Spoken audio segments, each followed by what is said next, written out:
You just picked up your phone to study, but somehow 30 minutes later, you're watching a video about a dog who learned to skateboard. You didn't plan that. You didn't even enjoy it that much, but you couldn't stop. And now you feel guilty, behind, and somehow even more tired than before.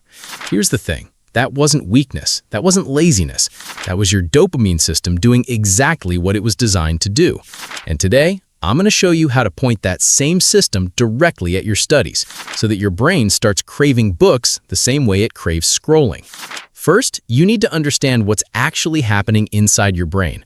Dopamine is not the pleasure chemical. Most people think dopamine is released when you feel good, but neuroscience tells us something far more important. Dopamine is released when your brain anticipates a reward.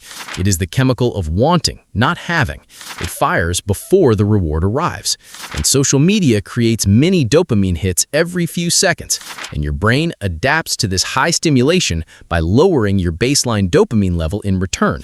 So after 30 minutes of scrolling, your brain's reward threshold rises so high that sitting down to read a textbook feels physically painful by comparison. You haven't lost your discipline. Your brain has just been trained to expect a faster, louder reward. And studying can't compete with that unless you change the game. Here is the trick, and this is the part no one told you. Your brain's reward system is self-calibrating. It adjusts its baseline to match whatever level of dopamine stimulation it is used to. That means if you flood it with social media before studying, studying will always feel boring. But if you lower that baseline first, even for a short time, suddenly opening a book starts to feel genuinely rewarding. Here's how you do it in 3 steps. Step 1. Do a dopamine fast before you study. Not forever, just for 10 to 15 minutes before you sit down. No phone, no music, no YouTube. Just sit. Stare at the wall if you have to. At first, this will feel excruciating. That discomfort is actually withdrawal from high-intensity dopamine. But after practicing this daily, your baseline drops, and suddenly simpler activities like learning something new start to register as pleasurable again. You are not punishing yourself. You are resetting the scale so that studying can finally compete. Step 2, build a dopamine loop inside your study session. This is where it gets powerful. Dopamine plays dual roles. It simultaneously impacts learning signals and motivation. That means every time you finish a small chunk of material, your brain releases a real hit of dopamine. But most students study in one long, miserable block with no visible progress, so the brain never gets that signal. Instead, break your material into tiny pieces. Finish a page, check it off. Answer 5 questions, mark them done. Constant, tiny achievements maintain dopamine levels steady and lasting, improving cognitive function and emotional stability. You are essentially building the same feedback loop that keeps you scrolling, except now it's pulling you deeper into your studies instead of deeper into your phone. Step 3. Use variable rewards, the same weapon social media uses against you. Variable reward schedules increase dopamine release by up to 400% compared to predictable ones.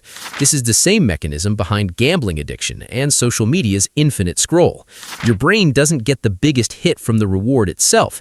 It gets the biggest hit from not knowing when the reward is coming. So apply this to studying.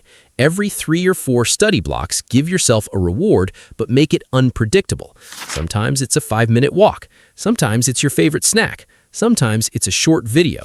The unpredictability is the key. Your brain will start anticipating the reward during the study session itself, which means dopamine will be firing while you study, not just after. Now here is the mindset shift that ties all of this together. The dopamine system that has been conditioned to crave the next notification can be reconditioned to find reward in sustained, deep engagement. The question is whether you'll be the one deciding how your brain changes, or whether you'll leave that decision to an algorithm optimized for keeping you distracted. Social media companies have entire teams of neuroscientists whose only job is to keep your brain hooked. You now know exactly how they do it, and you can use those same tools, the dopamine fast, the completion loop, and the variable reward to build a brain that is just as hooked on growing as it currently is on scrolling. You were never the problem. The system was designed to beat you. Now you know how to beat it back. 10 minutes of dopamine fasting before you study, small completion checkpoints throughout, and unpredictable rewards that keep your brain guessing. That's the trick.